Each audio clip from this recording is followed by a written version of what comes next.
Hello everyone, a very good morning. Welcome back to Mission IS and PCS. I hope you guys are doing well. आज है 27 नवंबर 2023 और आज के इस video में हम करंट अफेयर्स के इम्पॉर्टेंट क्वेश्चंस की प्रैक्टिस करेंगे जो कि आपके कॉम्पिटिटिव एग्जाम्स के लिए काफ़ी हेल्पफुल रहेगी। गाइस, ये जो हमारी करंट अफेयर्स की डेली MCQ सीरीज़ है वो आपके कॉम्पिटिटिव एग्जाम्स में आपको बहुत ज़्यादा हेल्प करने वाली है, इसलिए इन क्वेश्चंस को डेली बेसिस पर ज़रूर प्रैक्टिस करते रहिएगा। तो चलिए शुरू करते हैं हमारा आज का ये क्विज सेशन और हमारे साथ इस वीडियो में एंड तक बने रहिएगा क्योंकि एंड में आप लोगों के लिए रिवीजन क्वेश्चंस हैं जो कि आपको सॉल्व करने हैं और आपका जो भी स्कोर आता है उसको कमेंट बॉक्स में ज़रूर बताइएगा। आज का हमारा फर्स्ट इंपॉर्टेंट क्वेश्चन है, joint military exercise Surya Kiran is conducted between which two countries. संयुक्त सैन्य अभ्यास सूर्य किरण किन दो देशों के बीच में आयोजित किया जाता है? Options are India and UAE, India and Bangladesh, India and USA and India and Nepal. तो इस क्वेश्चन का जो करेक्ट आंसर है दैट इज ऑप्शन डी। ये जो सूर्य किरण एक्सरसाइज है एक मिलिट्री एक्सरसाइज है, जॉइंट मिलिट्री एक्सरसाइज जो कि इंडिया एंड नेपाल के बीच में कंडक्ट करवाई जाती है। अभी हाल ही में 2023 में इसका 17वां एडिशन आयोजित किया जा रहा है। कहाँ पर? पिथौरागढ़ उत्तराखंड में। और इससे पहले का जो 2022 में जो एडिशन था 16th वाला वो नेपाल में कंडक्ट करवाया गया था। तो एक इम्पॉर्टेंट एक्सरसाइज है, क्वेश्चन वन लाइनर एग्जाम्स में पूछा जा सकता है। अगला क्वेश्चन है, which player has recently decided to retire from international cricket. हाल ही में किस खिलाड़ी ने अंतर्राष्ट्रीय क्रिकेट से संन्यास लेने का निर्णय लिया है? तो इसका जो ऑप्शंस हैं, Babar Azam, Imad Wasim, Imran Khan and Keith Miller. तो इसका जो करेक्ट आंसर है दैट इज ऑप्शन बी। अभी हाल ही में इंटरनेशनल क्रिकेट से संन्यास लेने का डिसीजन लिया है इमाद वसीम ने, जो कि पाकिस्तान के प्लेयर हैं, क्रिकेट प्लेयर हैं। तो एक इम्पॉर्टेंट स्पोर्ट्स से रिलेटेड न्यूज़ है, क्वेश्चन आपसे यहाँ से पूछा जा सकता है। Next question is, recently government of India introduced अग्नि इनिशिएटिव विद एम ऑफ। हाल ही में भारत सरकार ने अग्नि पहल की शुरुआत किस उद्देश्य से की? Options are improving quality of primary education, bringing agricultural reforms, promoting Ayurveda practices and option number D है women empowerment। तो इसका जो करेक्ट आंसर है दैट इज ऑप्शन सी। अभी हाल ही में गवर्नमेंट ऑफ इंडिया के द्वारा जो यूनियन मिनिस्ट्री ऑफ आयुष है उसके द्वारा एक जो है स्कीम को, एक इनिशिएटिव को लाया गया है जिसका नाम है अग्नि इनिशिएटिव।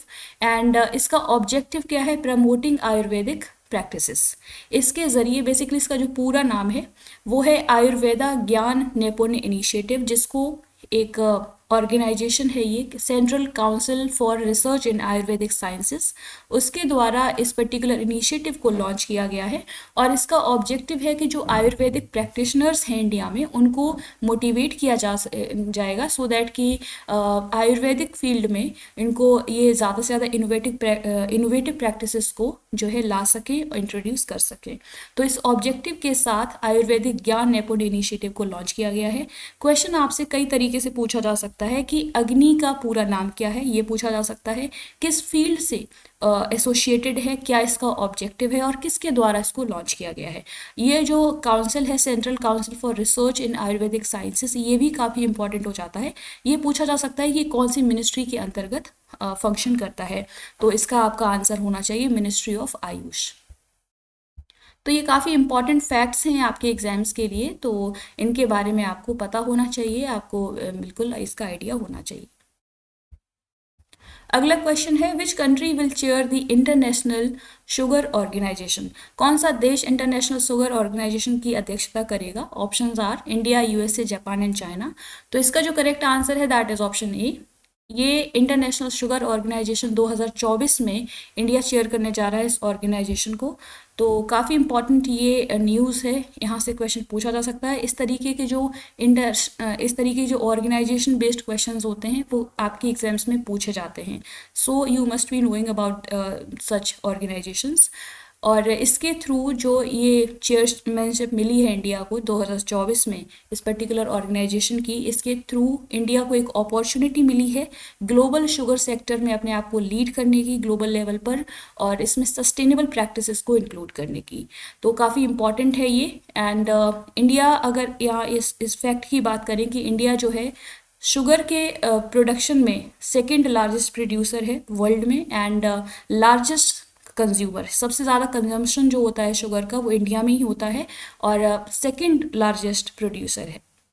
आपके लिए क्वेश्चन है कि लार्जेस्ट प्रोड्यूसर कौन है शुगर का वर्ल्ड में, फर्स्ट नंबर पे कौन है शुगर प्रोडक्शन में, तो इसका आंसर आप लोग कमेंट बॉक्स में ज़रूर बताइएगा।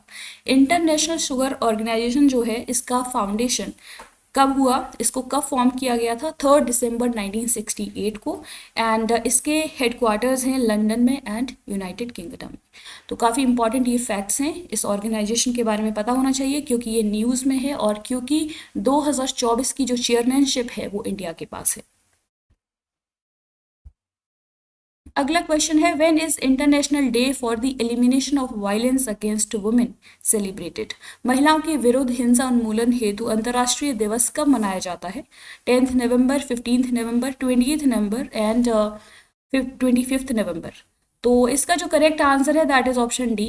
25 नवंबर को हर साल जो है international day for the elimination of violence against women celebrate किया जाता है, सो दैट कि लोगों को अवेयर किया जा सके और ये जो एक ग्लोबल इशू है वायलेंस अगेंस्ट वुमेन उसको जो है रिकॉग्नाइज किया जा सके, उसको एड्रेस किया जा सके इंटरनेशनल लेवल पर कि किस तरीके से अलग अलग फॉर्म में वुमेन के अगेंस्ट वायलेंस होता है, हिंसाएं होती हैं, उनके बारे में लोगों को बताने के लिए, अवेयर करने के लिए ये डे सेलिब्रेट किया जाता है। किसके द्वारा? यूनाइटेड नेशंस के द्वारा। थीम है 2023 की unite invest to prevent violence against women and girls. तो सिर्फ आपको इतना पता होना चाहिए कि 2023 की थीम क्या है, यूनाइट।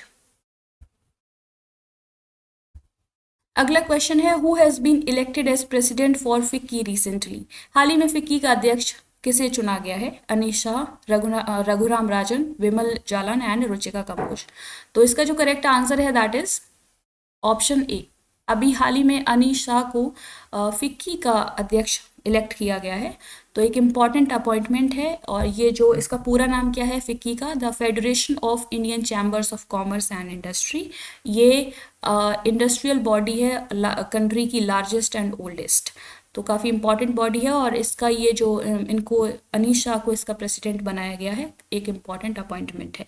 अगर बात की जाए फिक्की की तो इसको 1927 में फॉर्म किया गया था, इसका फाउंडेशन रखा गया था, तो काफ़ी पुरानी एक बॉडी है, ये हिस्टोरिकल ऑर्गेनाइजेशन है और इसका हेडक्वार्टर है न्यू दिल्ली में, फाउंडर हैं घनश्याम दास बिरला।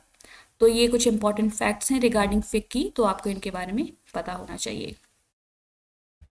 प्रीवियस क्लास में आप लोगों से क्वेश्चंस पूछे थे, उनके करेक्ट बेसिकली ये आज के लिए आप लोगों के लिए क्वेश्चंस हैं, तो आपको इनके आंसर्स देने हैं। Recently released book thread by thread is written by whom? Second question, who has won the best actor award at the Stars Asian International Film Festival 2023? Third question, who is the winner of the senior national squash championship 2023 in women category? Fourth question, term Kambala recently seen in news is related to what? क्योंकि इन सभी questions को हम previous class में discuss कर चुके हैं, तो उम्मीद है कि आप इनके आंसर्स दे पाएंगे। प्लीज़ इनके आंसर्स आप लोग कमेंट बॉक्स में ज़रूर दीजिएगा। तो ये थे आज के इंपॉर्टेंट करंट अफेयर्स के क्वेश्चंस। होपफुली आपको ये वीडियो पसंद आई होगी। अगर आपको हमारा ये इनिशिएटिव पसंद आता है तो प्लीज़ इसको सपोर्ट कीजिए, लाइक कीजिए, शेयर कीजिए एंड सब्सक्राइब कीजिए हमारा channel mission IAS and PCS। And current affairs की डेली MCQs को सॉल्व करने के लिए जुड़े रहिए इस चैनल से। और अगर आप सितंबर एंड अक्टूबर मंथ की PDF लेना चाहते हैं तो हमारा जो टेलीग्राम चैनल है मिशन IAS एंड PCS उसे जोड़ सकते हैं और वहाँ से PDF ले सकते हैं दोनों ही मंथ्स की। Keep learning, keep practicing. Thank you. Take care. Bye bye.